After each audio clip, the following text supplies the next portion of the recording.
ഹരി ഓം. സ്വാമിയേ ശരണമയ്യപ്പ. അയ്യപ്പ ചരിതം ശ്രീ ഭൂതനാഥ ഉപാഖ്യാനം അനുബന്ധമായ അതുമായി ബന്ധപ്പെട്ടിട്ടുള്ള മറ്റ് പല ചിന്തകൾക്കൊപ്പം നാം ശ്രവിച്ച് പോരുകയാണല്ലോ. കഴിഞ്ഞ പ്രഭാഷണത്തിൽ ചൂണ്ടിക്കാണിച്ചത് ഒരാളെയും നാം അണ്ടർ എസ്റ്റിമേറ്റ് ചെയ്യരുത്, മറ്റുള്ളവരെ ഒരിക്കലും ചെറുതാക്കി കാണരുത്. ചെയ്യുന്ന ജോലികൾ, അതുപോലെ തന്നെ ഓരോരുത്തരും പുലർത്തുന്ന മികവുകൾ, കഴിവുകൾ, നൈപുണ്യങ്ങൾ, വേരിയസ് സ്കിൽസ്, ഇതൊക്കെ വ്യത്യാസം ഉണ്ടാവും. പക്ഷേ ഏവരിലും അടിസ്ഥാനപരമായ ജീവചൈതന്യം, അത് സർവേശ്വരൻ്റെ സ്ഫുരണമാണ്. മമ ഏവ അംശഃ ജീവലോകേ ജീവഭൂത സനാതനഃ. ഭഗവാൻ ഗീതയിൽ 15-ാം അധ്യായത്തിൽ എൻ്റെ തന്നെ സനാതനമായ അംശമാണ് ജീവലോകത്തിൽ ജീവഭൂതമായിരിക്കുന്നത് എന്ന് ഉപദേശിക്കുന്നു. ഇതിൻ്റെ പശ്ചാത്തലത്തിൽ മറ്റുള്ളവരെ ആദരിക്കാൻ, ബഹുമാനിക്കാൻ നമുക്ക് സാധിക്കട്ടെ, വ്യാവഹാരികമായ ഔപചാരികതകളൊക്കെ പാലിച്ചുകൊണ്ട് തന്നെ. അവിടെ ഹെഡ് മാസ്റ്ററെ അല്ലെങ്കിൽ പ്രിൻസിപ്പലിനെ ഇങ്ങേയറ്റത്ത് സ്റ്റുഡൻസ് ബഹുമാനിക്കണം. പക്ഷേ ഇരുവർക്കും ഓർമ്മയുണ്ടാവണം, അടിസ്ഥാനപരമായി എല്ലാം ഒരേ സർവേശ്വരൻ്റെ അനുഗ്രഹവിശേഷങ്ങളാണ്, പ്രകടനങ്ങളാണ് എന്ന ഓർമ്മ വേണം.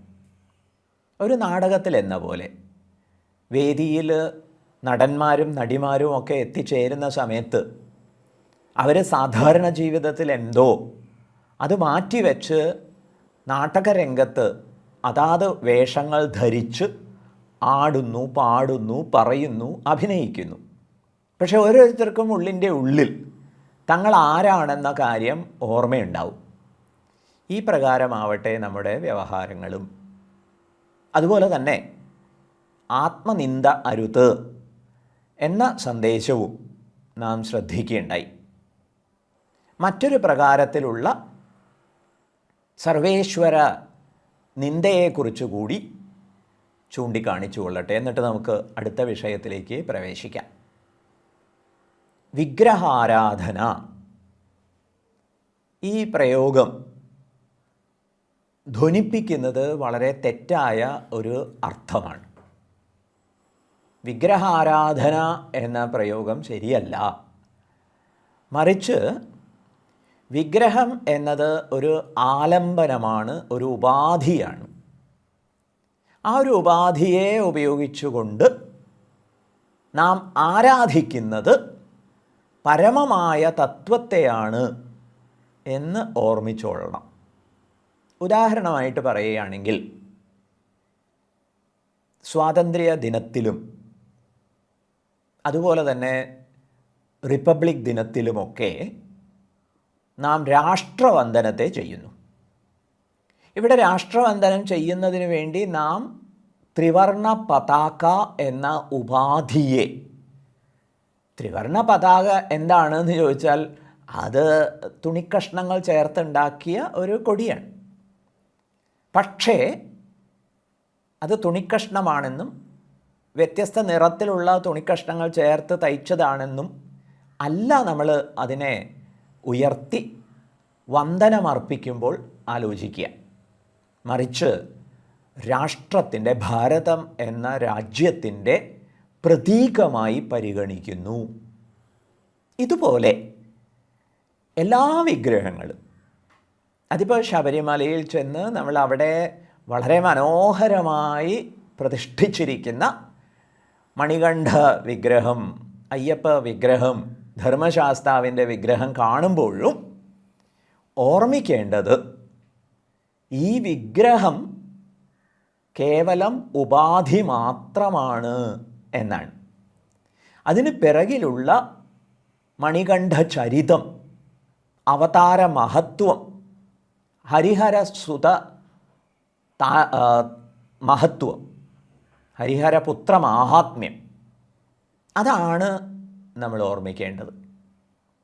അങ്ങനെ ചെയ്യുമ്പോൾ നാം വിഗ്രഹ ആരാധകരല്ല, മറിച്ച് തത്വ ആരാധകരാകുന്നു, ഈശ്വര ആരാധകരാകുന്നു. അതിനുവേണ്ടി തരാതരം പോലെ ആലംബനങ്ങളെ, ഉപാധികളെ സ്വീകരിക്കുന്നു എന്നേ ഉള്ളൂ. ഈ ഒരു വ്യക്തതയും ഭഗവൻ നിന്ദാ വിഷയത്തിൽ നമുക്ക് ഉണ്ടാവട്ടെ. വിഗ്രഹമാണ് ദൈവം, വിഗ്രഹമാണ് ഈശ്വരൻ എന്ന് കരുതിയാൽ അത് ഭഗവത് നിന്ദയാവും. ഇതാണ് ചൂണ്ടിക്കാണിക്കാൻ ഉദ്ദേശിച്ച പാഠം. വിഗ്രഹാരാധകരെ എന്ന് സനാതനധർമ്മ വിശ്വാസികളെ പലരും ആക്ഷേപിക്കാറുണ്ട്. അവിടെ നമുക്ക് മറുപടി ഉണ്ടാവട്ടെ. വാദിക്കാനും ജയിക്കാനുമല്ല. ശ്രീനാരായണ ഗുരുദേവൻ പറഞ്ഞിട്ടുണ്ട്, വാദിക്കാനും ജയിക്കാനുമല്ല, അറിയാനും അറിയിക്കാനും. ഈ വിധം ആരോടും വാദമല്ല, പ്രതിവാദമല്ല, മറിച്ച് നാം വിഗ്രഹ ആരാധകരല്ല എന്നതാണ് വസ്തുത.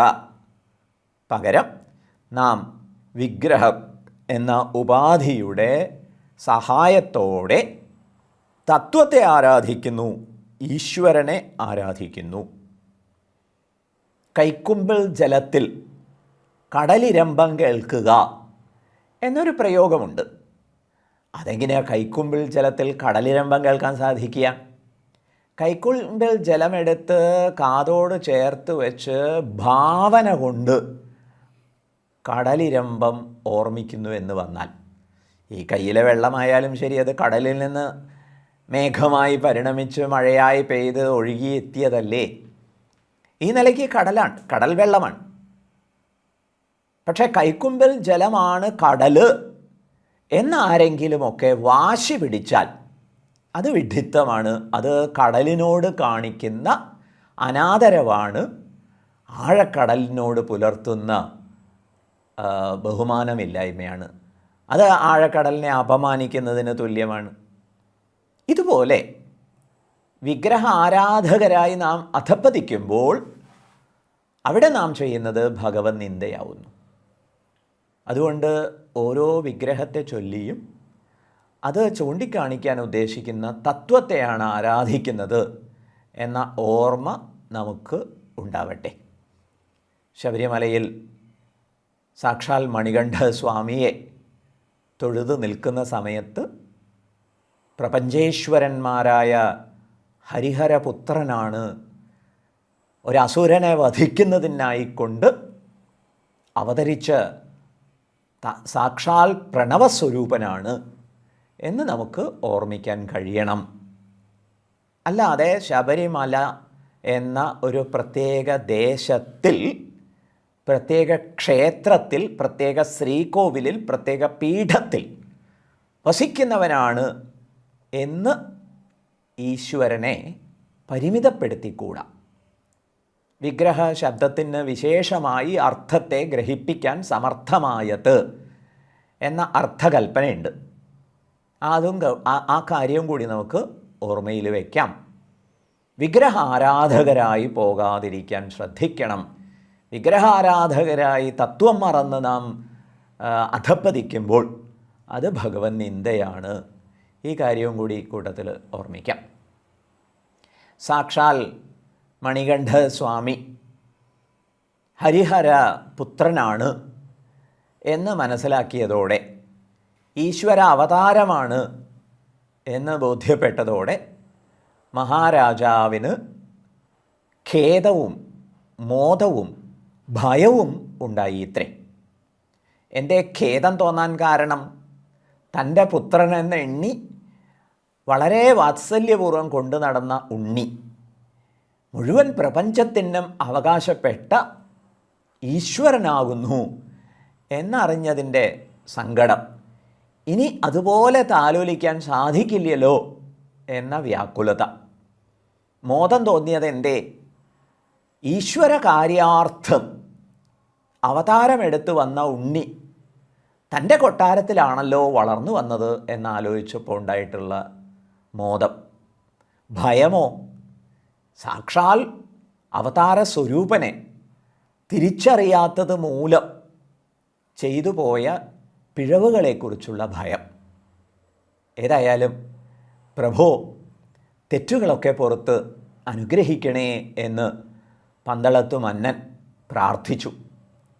ഈ പ്രാർത്ഥന സ്വീകരിച്ചുകൊണ്ട് മണികണ്ഠസ്വാമി, ഞാൻ സംപ്രീതനായിരിക്കുന്നു മഹാരാജൻ, അവിടുത്തേക്ക് ഇഷ്ടവരം ചോദിക്കാം എന്ന് അനുവാദം നൽകി. മഹാരാജാവ് ചോദിച്ച വരത്തെ സംബന്ധിച്ച് നമുക്ക് തുടർന്ന് ശ്രവിക്കാം. ഹരി ഓം.